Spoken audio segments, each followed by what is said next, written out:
You know, this was something, though. We were looking at this document. It's on this.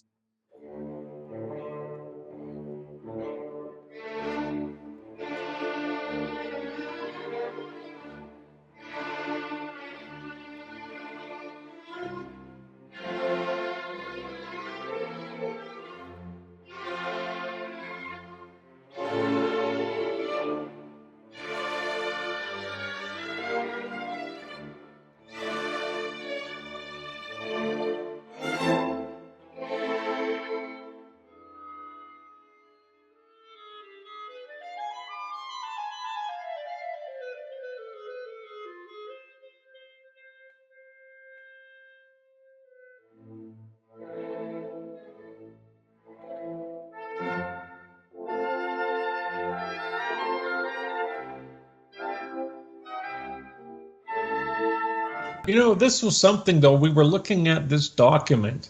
It's on this LMAGS operation manual that Not a Space Agency sent to us last week. And what this is going on and talking about is this computer that supposedly had autonomous connection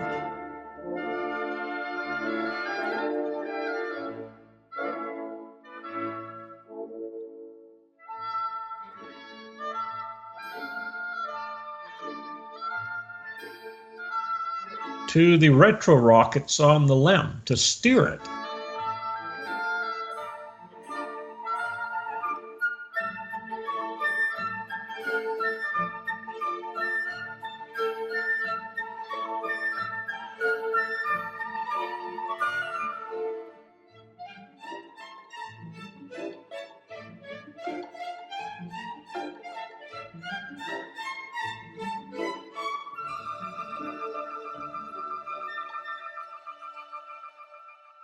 And it was driven by this gyro system, which turned the switches either on or off.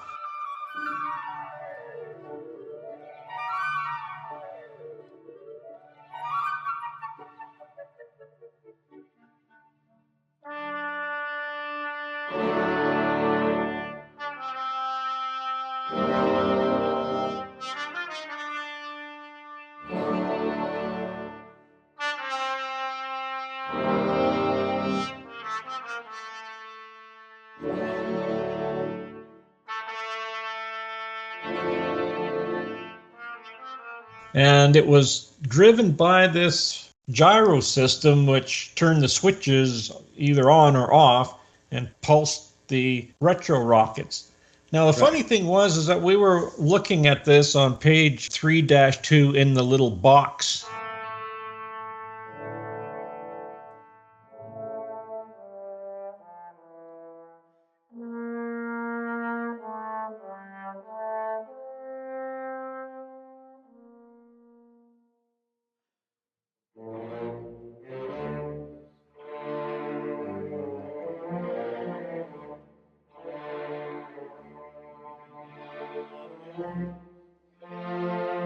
You have to depress 5 consecutive digits corresponding to the numeric value of data to be inserted. And these are octal values, which means that it's a base 8 system. And then you have to verify the entry.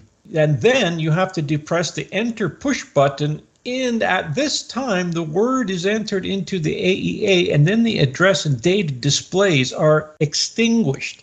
So, in other words, what they're trying to tell you is you have to push these buttons, verify the entry, and then when you want to go to the next program, you have to push the button in and you have to hold it in order for the display to be extinguished until you go to the next one.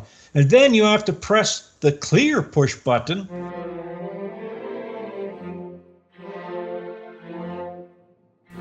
To see the Apollo guidance and navigation system in operation, we visited the systems test laboratory and talked with Mr. Ramon Alonso, Assistant Director of the Instrumentation Laboratory. One of the interesting aspects of the guidance system is the way in which the astronaut controls the guidance equipment through the computer. And he does so by means of the display and keyboard, which is a subsystem. There are two instances of the display and keyboard. One is with the rest of the navigation equipment in the lower equipment bay, and the other is near the couches where the astronauts can operate the computer without leaving their couches.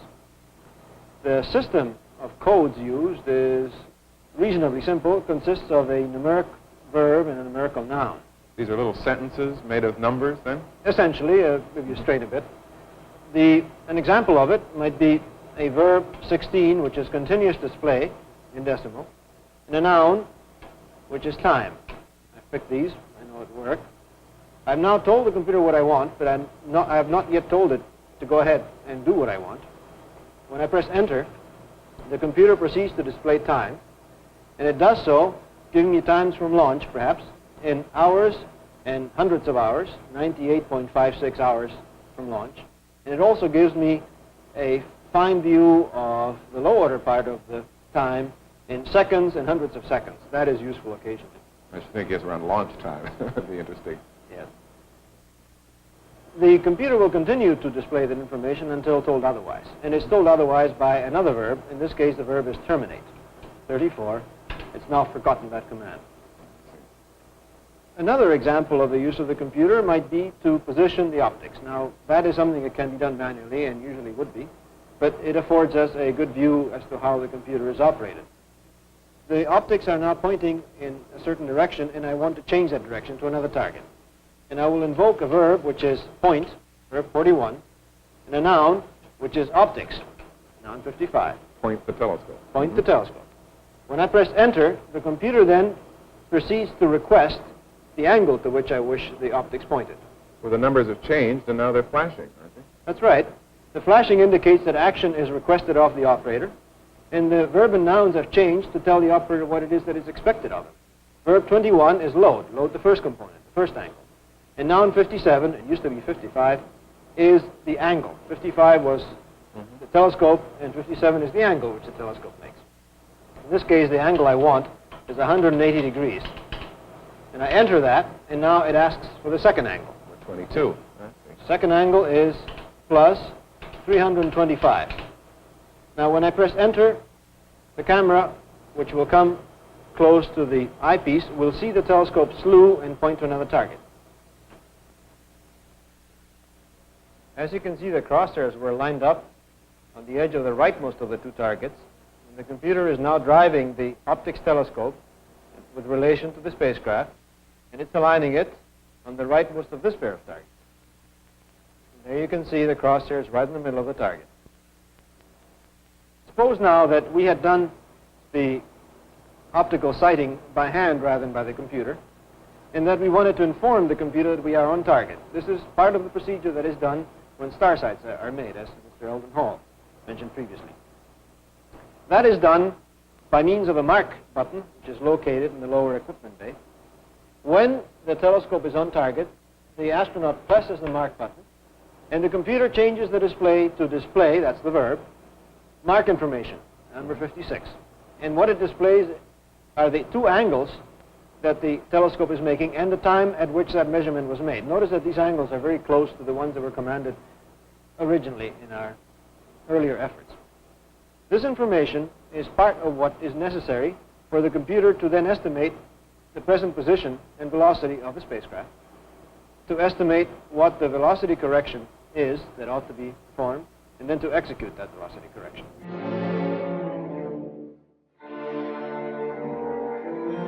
So, in other words, what they're trying to tell you is you have to push these buttons, verify the entry, and then when you want to go to the next program, you have to push the button in and you have to hold it in order for the display to be extinguished until you go to the next one.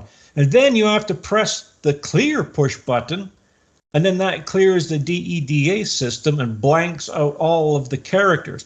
Then you can proceed to part B, which means now in order to put the next entry in, you have to depress 3 consecutive digits. And this operation identifies the address of the AEA memory core. Then you can proceed to part B, which means now in order to put the next entry in, you have to depress 3 consecutive digits. And this operation identifies the address of the AEA memory core location from which data is to be extracted. So now this computer is going there and it's extracting just like a jukebox.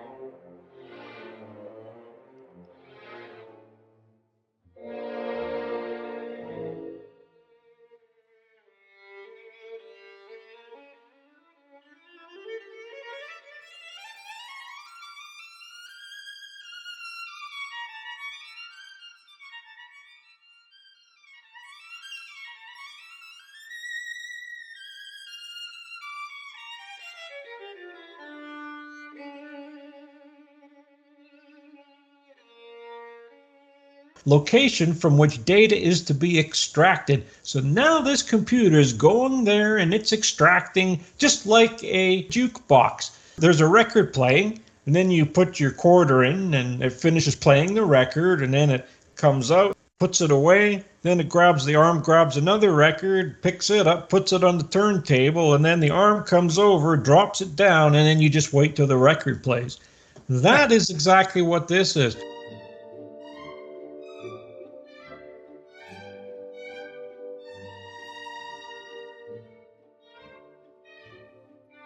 So if the computer is controlling the pulsing the jets back and forth,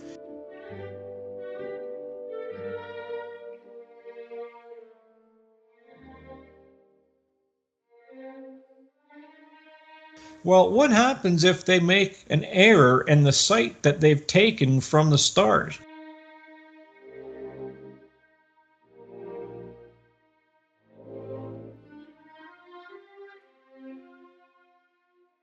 So here these guys are, and they're shooting with a sextant at the stars. They make one little mistake because guess what? It's going to take 2 seconds for that transmission to get back to NASA to acknowledge it, and then they have to do the calculations with the slide rules, and then they have to figure it out, write it down, and then send that back up to the LEM, and then it's going to take them 2 seconds, and then once they do that, then they have to clear the memory, put the 3 digits back in there, hit enter, then they have to verify the entry, and then depress the entry push button again for the data to be displayed, and then extinguished. Can you imagine but the this? memory has to load it like a record player. What it's doing in, that's 15 or 20 seconds to load that. And all while they're